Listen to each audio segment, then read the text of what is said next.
खासिद हिंद TV news channel में आप सभी का खैर मकदम है। आइए नजर डालते हैं आज की अहम खबर पर। आइए नाजरीन देखें हमारे नुमाइंदे रहमत खान की यह रिपोर्ट। खासिद हिंद टीवी न्यूज चैनल को लाइक करें, शेयर करें और सब्सक्राइब करना ना भूलें। బీజేపీ పార్టీ ఒక మతతత్వ పార్టీ, మతం పిచ్చి ఉన్న పార్టీ, కులం పిచ్చి ఉన్న పార్టీ.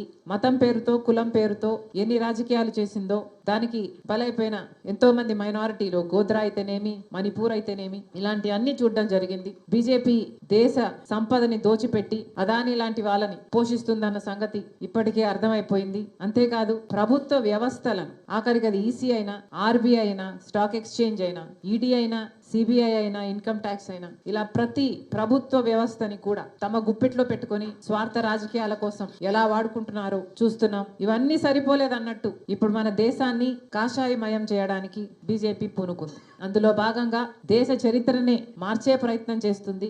ఆఖరికి స్వతంత్ర యోధులను కూడా కుట్రతో దేశద్రోహులుగా పోర్ట్రే చేసే ప్రయత్నం చేస్తున్నారు. ఆ క్రమంలోనే ఆఖరికి మహాత్మా గాంధీ గారిని కూడా వదిలిపెట్టకుండా ప్రపంచమంతా ఫాదర్ ఆఫ్ ద నేషన్ అని మహాత్మా గాంధీ గారిని అంతగా గౌరవిస్తే బీజేపీ పార్టీ మాత్రం మహాత్మా గాంధీ గారిని ఒక విలన్ గాను, గాంధీ గారిని చంపిన వాళ్ళని దేవుళ్ళగాను పరిగణించి వాళ్ళకు గుడ్లు కడుతున్నారు. ఇవన్నీ చూస్తున్నాం, ఇవన్నీ గమనిస్తున్నాం. మహాత్మా గాంధీ గారు అహింసావాది అయితే సత్యం, అహింస, ప్రేమ, సోదర భావం గాంధీ గారి సిద్ధాంతాలు అయితే వీటికి పూర్తి భిన్నంగా హింసా మార్గాన్ని ఎంచుకుంది బీజేపీ పార్టీ. మైనారిటీలు ఉండకూడదు అన్నట్టుగా మసీదులను ధ్వంసం చేయడం అయితేనేమి, చర్చులని నాశనం చేయడం అయితేనేమి, వాళ్ళ మీద దాడులు చేయడం అయితేనేమి బీజేపీకి అలవాటుగా మారిపోయాయి. మహాత్మా గాంధీ గారంటే గౌరవం లేదు, వారి సిద్ధాంతాలంటే విలువ లేదు. కేవలం మహాత్మా గాంధీ గారు కాంగ్రెస్ పార్టీ నాయకుడు కాబట్టి ఆయన లెగసీ కాంగ్రెస్ పార్టీకి తాకకూడదు అన్న ఉద్దేశం, ఆ అడ్వాంటేజ్ కాంగ్రెస్ పార్టీకి రాకూడదు అన్న వికెడ్ ఇంటెన్షన్. అంబేద్కర్ గారిని కూడా వదిలిపెట్టలేదు.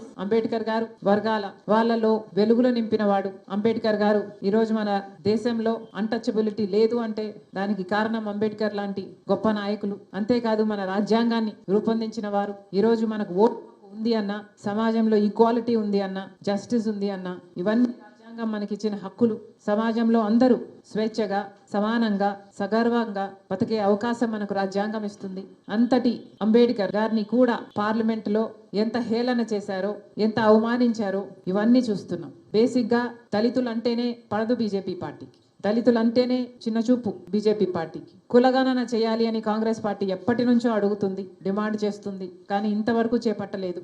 ఇలా అనేక రకాలుగా దళితులనైతేనేమి, దేశ ప్రజలనైతేనేమి, రాజ్యాంగాన్నైతేనేమి నాశనం చేసే ప్రయత్నం చేస్తుంది బీజేపీ పార్టీ. అందుకనే ఈరోజు కాంగ్రెస్ పార్టీ ఈ పోరాటాన్ని చేపట్టింది. విచిత్రం ఏమిటంటే మన రాష్ట్రంలో బీజేపీ పార్టీ ఎక్కడో లేదు. బీజేపీ పార్టీ బాబు, జగన్, పవన్ వీళ్ళల్లోనే ఉంది. మన రాష్ట్రంలో ఎంతమంది ఎంపీలు ఉంటే అంతమంది బీజేపీ పార్టీకే మద్దతు ఇస్తున్నారు. అది తెలుగుదేశం కానివ్వండి, వైసీపీ కానివ్వండి, చంద్రబాబు గారైనా, జగన్ గారైనా, పవన్ కళ్యాణ్ గారైనా, వివిధ పార్టీల్లో ఉండి కూడా బీజేపీ ఇంత ఘోరంగా చేస్తున్నా కూడా ఈరోజు అదే పార్టీకి మద్దతు ఇస్తూ అదే బీజేపీ పార్టీకి గులాంగిరి చేస్తున్నారు. అందుకే ఈరోజు కాంగ్రెస్ పార్టీ మీ అందరి మద్దతు కూడా కూడగట్టుకొని ప్రెసిడెంట్ గారికి ఒక రెజల్యూషన్ పంపించి అమిత్ షా గారు రిజైన్ చేసేటట్టు, బీజేపీ పార్టీ క్షమాపణ చెప్పేటట్టు ఒక రెజల్యూషన్ కూడా ఈరోజు పాస్ చేయాలని నిర్ణయించి మీ అందరినీ ఆహ్వానించడం జరిగింది. మరొకసారి వచ్చిన ప్రతి ఒక్కరికి మనస్ఫూర్తిగా స్వాగతం, మనస్ఫూర్తిగా కృతజ్ఞతలు.